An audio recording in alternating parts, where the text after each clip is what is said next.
Mississippi, 1847. Caroline's Bend Plantation. A place no one spoke about publicly. A place whispered in fear, even among neighboring plantations. A place where enslaved children almost never survived past the age of 10. Official records claimed disease, weakness, misfortune. But those who lived there, who survived even briefly, knew the truth: something far more sinister was at work. Today we uncover the untold story of Caroline's Bend, a plantation that concealed horror behind walls of wealth, power, and silence. Welcome to Hidden Tales. Caroline's Bend sat along the Mississippi riverbanks, sprawling over hundreds of acres of cotton fields. The Wren family had controlled this land for generations, their name synonymous with both wealth and fear. Silas Wren, the plantation owner, was a man feared for his cruelty. Not merely the strict overseer or taskmaster type, he was meticulous, calculated, and obsessive. He monitored every movement on the plantation. Which child slept too long? Which infant cried too often? Which mother showed too much affection? Among the enslaved was Maria Turner, a young mother. Her firstborn died at 3, her second at 6, and her third barely made it past infancy. She was not alone. Every mother knew the risk. To give birth was to invite tragedy. Nathaniel Jones, a teenager, had witnessed the slow decline of his younger siblings. "We counted the months," he later said. "And when we reached 10, if we were lucky, we counted another." The air carried tension. Mothers whispered. Fathers worked silently, terrified of both Wren and the unpredictable deaths of their children. The plantation's workers described strange occurrences. Wells that never tasted right. Animals falling ill mysteriously. Children coughing without fever. Shadows moving in the corners of cabins. None of this made it into the official records. By 1850, the patterns at Caroline's Bend were undeniable, though no official report acknowledged them. Families whispered among themselves, keeping mental records of who had survived another month, who had perished quietly in the fields, and whose life seemed to flicker like a candle in the wind. Children fell ill more often than anywhere else in the county. Some cried through the night, trembling with weakness, their tiny bodies racked by invisible suffering.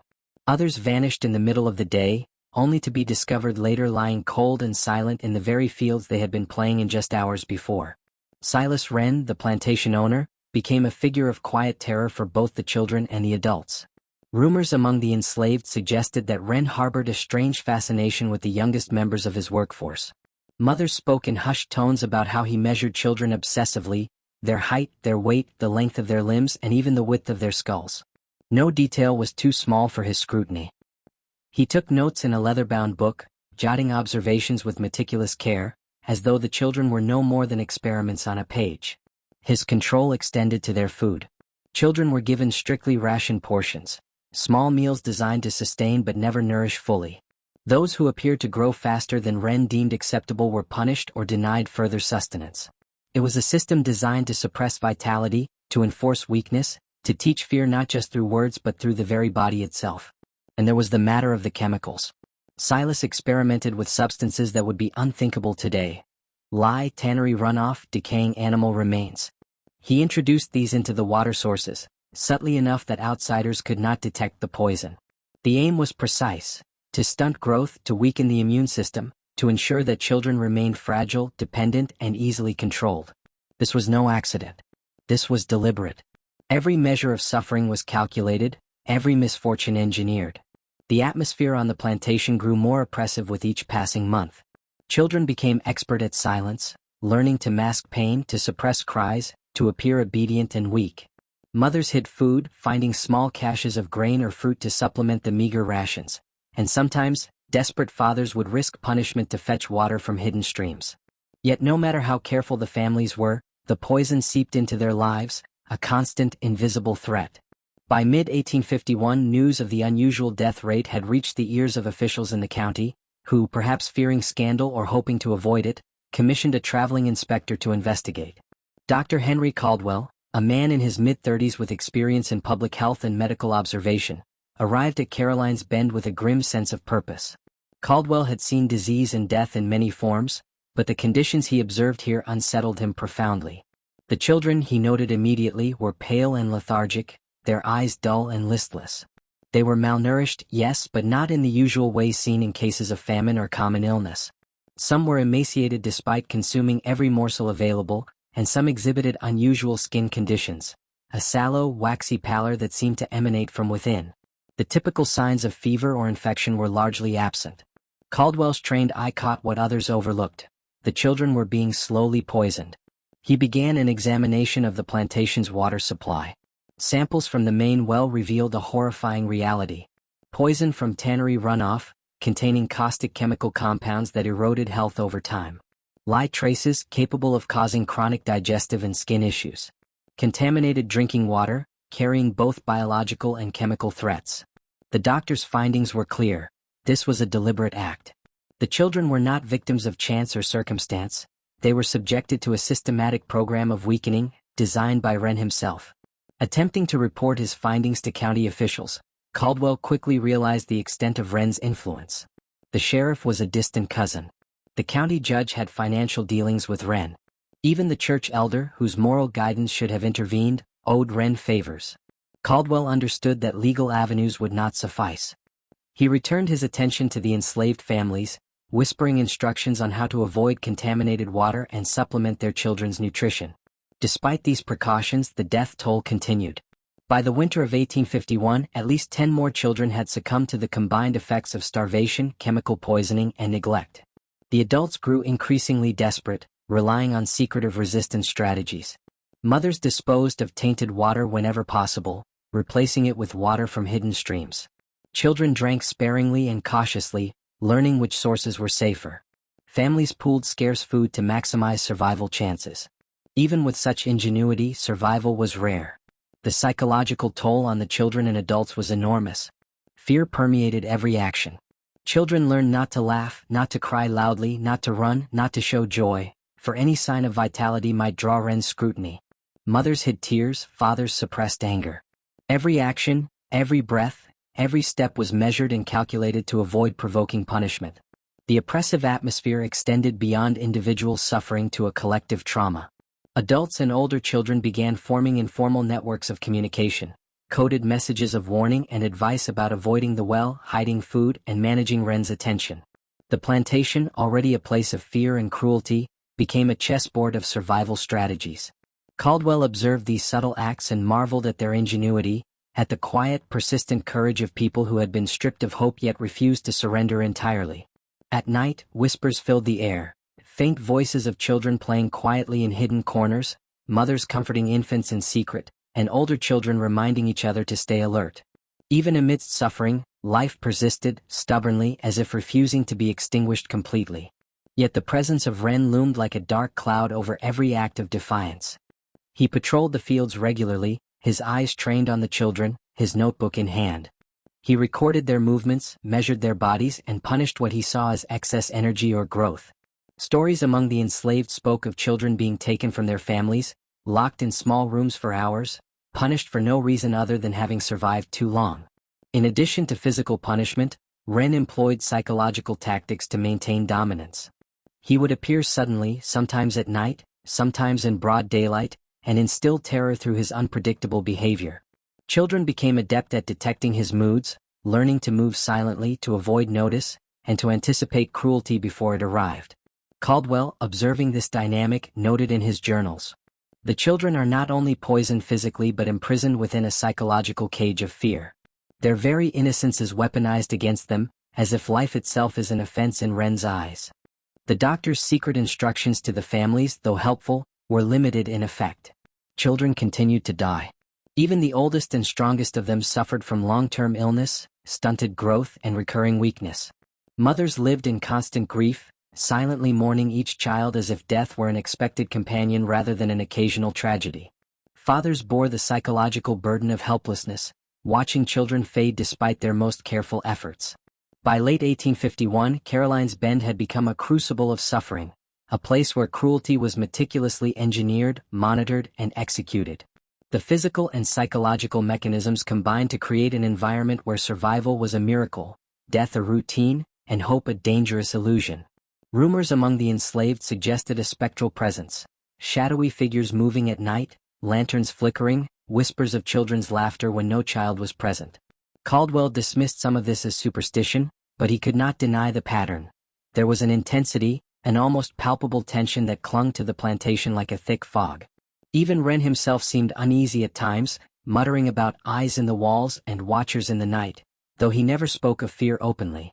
The stage was set for the ultimate confrontation, the breaking point that would come with consequences far beyond the immediate suffering of the children. The combination of systematic poisoning, meticulous control, psychological terror, and quiet resistance created a tension so extreme that the events of the following year would be both horrifying and inevitable. By the end of Part 3, the reader, or viewer, understands the full horror of Caroline's Bend, not just illness and death, but the deliberate, calculated mechanisms of oppression, the cruelty of Silas Wren, the courage of the enslaved families, and the inescapable dread that permeated every moment of daily life. By early 1852, Caroline's Bend had become a place suspended between life and death. The cotton fields shimmered in the relentless sun, yet beneath their gentle sway, the ground was soaked with grief and silent screams. Families moved through their routines mechanically, performing tasks with precision, their eyes forever scanning for signs of Silas Wren's unpredictable wrath. Silas Wren himself had grown increasingly erratic. The meticulous cruelty that had once been calculated with precision now teetered on obsession. He began visiting the children's cabins more frequently, measuring, observing, and experimenting in ways that terrified even the hardened adults. Mothers hid their infants, sometimes wrapping them in blankets and leaving them under the trees for hours, hoping Wren would pass by without noticing. Older children, who had learned the cruel rhythms of survival, whispered among themselves about secret paths through the fields, hidden water, and ways to avoid punishment. It was during this time that Dr. Henry Caldwell returned in secret to observe the effects of the contamination. He had brought with him additional tools and small quantities of clean water to help the families. Caldwell's reports described what he called a system of engineered mortality, a phrase that haunted him for years afterward. He observed children who were barely able to stand, whose skin was pale as ash, whose eyes lacked the vitality that should have marked childhood. He documented chemical burns on their skin, digestive distress, and chronic weakness that no medicine of the time could remedy. Silas Wren's obsession with the children became public knowledge among the enslaved, though always whispered. He measured their bodies, plotted growth charts in a journal, and devised punishments for any child who appeared too strong, too clever, or too healthy. He believed, in his twisted logic, that controlling life in its most fragile state, childhood, was the pinnacle of power. By mid-1852, the deaths had accelerated. Even with the covert resistance efforts, nearly 20 children had died in the previous year alone. Caldwell reported that there were signs the contamination had begun to affect adults as well. Weakened parents, lingering illness, and an increase in infant mortality rates. The plantation itself was showing signs of decay. Crops faltered, livestock grew weak, and the structures began to show the wear of neglect and the weight of despair. It was in the fall of that year that the breaking point began to take shape. Silas Wren, enraged by the subtle defiance of the enslaved families, intensified his cruelty. He cut off access to hidden streams, punished parents for any form of resistance, and introduced even higher concentrations of chemical contaminants into the wells. Children who had survived long enough to show promise were suddenly ill again. Mothers wept quietly, rocking their infants, whispering apologies they did not deserve. Fathers tried to shield their children from punishment, sometimes with their own bodies. But then the unimaginable occurred. One night, Wren was found dead in his office chair. His expression was frozen in horror, as if he had glimpsed something beyond human comprehension. No wounds, no struggle, no explanation. Just silence. The adults whispered that the children had come for him. The aftermath was surreal. The plantation, though still under the ownership of Wren's heirs on paper, fell into a strange liminality. The enslaved families experienced a sense of liberation for the first time in years, yet the trauma remained. Shadows moved differently across the fields, lanterns flickered with a ghostly quality, whispers carried through the cabins in the dead of night. Some families claimed to see figures at the edge of the forest, children who had died, returning in some spectral form to mark the passage of injustice. The news of Wren's death spread slowly, filtered through neighboring plantations and towns. Some dismissed it as natural causes. Others whispered that the children's spirits had exacted revenge. For the first time in decades, Caroline's Bend felt like a place where justice, quiet, unseen, inevitable, had arrived. Over the following months, families began to leave the plantation when possible. Some found work in neighboring counties, others migrated further north. Children who survived carried the scars of both chemical exposure and psychological trauma. They had learned, painfully, that life could be taken deliberately, and that power could corrupt even those who appeared human. Caldwell documented these events meticulously. His reports, though suppressed for decades, would eventually resurface as evidence of systematic cruelty, poisoning, and neglect. He described the plantation as a place where childhood itself was a casualty, and the morality of a man was twisted into a science of suffering. Even the land seemed to mourn. The once fertile fields grew over with weeds. Buildings fell into disrepair. The cotton harvests became irregular and weak. Caroline's Bend, though still standing, was hollowed by the suffering it had hosted, its reputation tainted by whispers of death and horror. Yet the story did not end with Wren's death. The children's spirits, or the collective memory of them, seemed to linger. Workers and visitors reported faint laughter echoing at dusk, though no child was present. Footsteps near abandoned cabins. Shadows darting across the overgrown fields, moving independently of the wind. These accounts, combined with the historical records, painted a portrait of a place where cruelty had consequences. Sometimes immediate, sometimes delayed, but never absent. Caldwell's final journal entries reflected on the resilience of the human spirit even under extreme oppression. He noted that the enslaved families, though decimated in number and suffering, had developed an intricate system of survival. They had resisted, protected each other, and preserved small acts of normalcy in an otherwise cruel and calculated environment. Caroline's Bend became, in the decades to come, a symbol of cruelty, yes, but also of endurance. Of the silent, unseen courage of those who lived and survived. Of the moral reckoning that even a man as powerful as Silas Wren could not escape. With Silas Wren gone and the plantation slowly emptied, Caroline's Bend stood as a silent witness to decades of suffering. The overgrown cotton fields whispered of lives lost. The cabins, abandoned and weather-beaten, carried the memories of families who had endured unthinkable cruelty. Even as the land slowly reclaimed itself, the scars left by Wren's obsession remained. The survivors of Caroline's Bend scattered. Some found new lives in neighboring counties. Some attempted to reclaim their family's dignity by telling the stories of those they had lost. Yet the physical and emotional scars endured. Children who survived faced lifelong health complications from poisoning and malnutrition. Adults carried trauma that would shape the next generation. Stories of Caroline's Bend persisted in the local folklore. Travelers claimed to see lanterns flickering in the overgrown fields. Farmers passing by heard the faint laughter of children when no child was near. And among the descendants of the enslaved, the story of Silas Wren became a cautionary tale. Power misused, cruelty unchecked, and the cost of human indifference. Historians who later examined Caldwell's reports described the plantation as a calculated experiment in human suffering, noting the unprecedented level of cruelty inflicted upon children. They detailed the slow poisoning, the meticulous record-keeping by Wren, the psychological terror, and the remarkable resilience of the enslaved families who survived. But beyond the historical documentation, the moral weight of Caroline's Bend remained. It was a place where innocence was extinguished deliberately, a place where life itself became a tool of control. The ethical questions it raised, about power, complicity, and human nature, continue to resonate. How could such cruelty go unchecked for so long? How did communities tolerate or ignore these atrocities? And what lessons can we learn for the present day? For viewers of Hidden Tales, Caroline's Bend serves as a stark reminder. History is not merely a collection of dates and names. It is lived experience. It is the story of children whose voices were silenced, of mothers who endured the unendurable, of fathers who protected as best they could. And it is the story of a man, Silas Wren, whose obsession with control and power ultimately led to his downfall. As we reflect on Caroline's Bend today, we are called to remember the lives that were lost and the resilience of those who survived. We are reminded that cruelty may be hidden, systemic, and invisible to the casual observer, but its consequences are profound and enduring. If you found this story compelling, haunting, or eye-opening, consider subscribing to Hidden Tales.